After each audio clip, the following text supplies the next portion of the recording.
Facebook profile में पे out setting को लेके जो पे आउट का सेटअप होता है उसको लेके बहुत लोगों के मन में बहुत तरीके से सवाल होते हैं कि अगर कोई जैसे 18 साल का नहीं पूरा हुआ है तो वो सोचता है कि अभी तो हमारा पैन कार्ड नहीं बना है तो किस तरह से इसको सेटअप किया जाए और पैन किसका लगाया जाए, अगर दूसरे का लगा देंगे तो क्या गलत हो जाएगा। ये सारा इस वीडियो में हम क्लियर करने वाला हूँ कि किसका लगाना है और किसका नहीं। आपको जो टैक्स इन्फो होता है उसमें क्या क्या भरना है, कैसे भरना है, मैं हर चीज बताने वाला हूं इस वीडियो में। तो जैसे आप पे आउट सेटअप करना स्टार्ट करेंगे तो सबसे पहला ऑप्शन आपको मिलेगा, आपका जो लीगल नेम है वो भरने के लिए आएगा।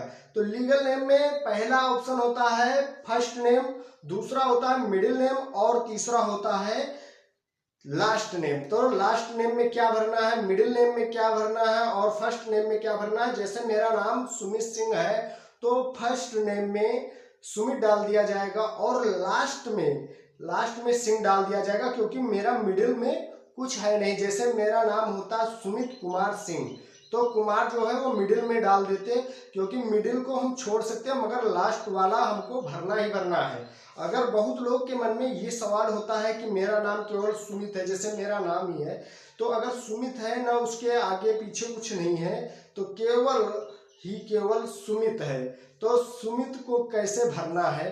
तो हम क्या करेंगे, फर्स्ट नेम में सुमित डाल देंगे और जो लास्ट नेम होता है उसमें भी हम सुमित डाल देंगे।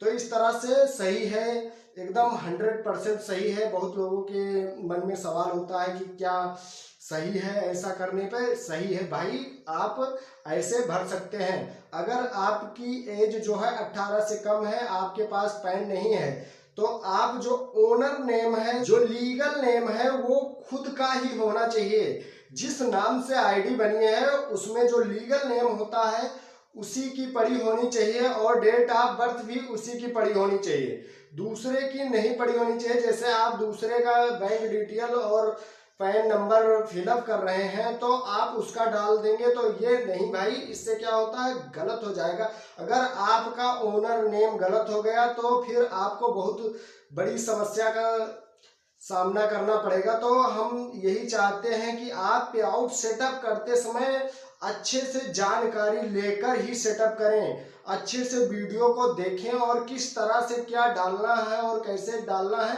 पहले अच्छे से उसको समझ लीजिए और समझने के बाद ही डालिए, नहीं तो बाद में एक बार गलत हो गया तो आप बहुत पछताओगे। जितनी मेहनत रहेगी आपकी जो अर्निंग है, अर्निंग भी बंद हो जाती है, क्योंकि जो आपका ओनर नेम है अगर गलत हो गया तो कुछ दिन जो अर्निंग चलती रहेगी फिर वो ऑटोमेटिक होल्ड कर देंगे। जितना आपका डॉलर बना रहेगा वो सारा होल्ड हो जाएगा। जब तक आपका ओनर नेम सही नहीं होगा आपका पैसा आपके अकाउंट में विड्रॉल ही नहीं होगा।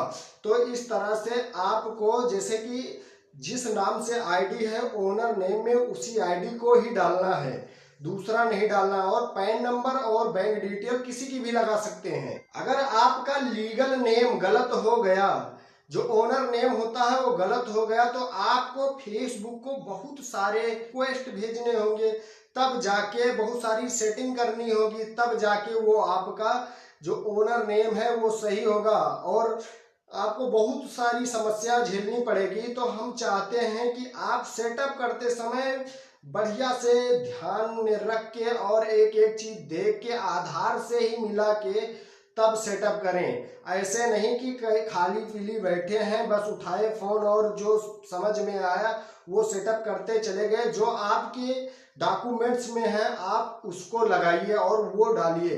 देखिए जो आपका ओनर नेम होता है जो आईडी में पड़ा होगा उसको डालें और जो डेट ऑफ बर्थ पड़ी है उसको डालें, तब आपकी जो पेमेंट है वो होल्ड नहीं होगी।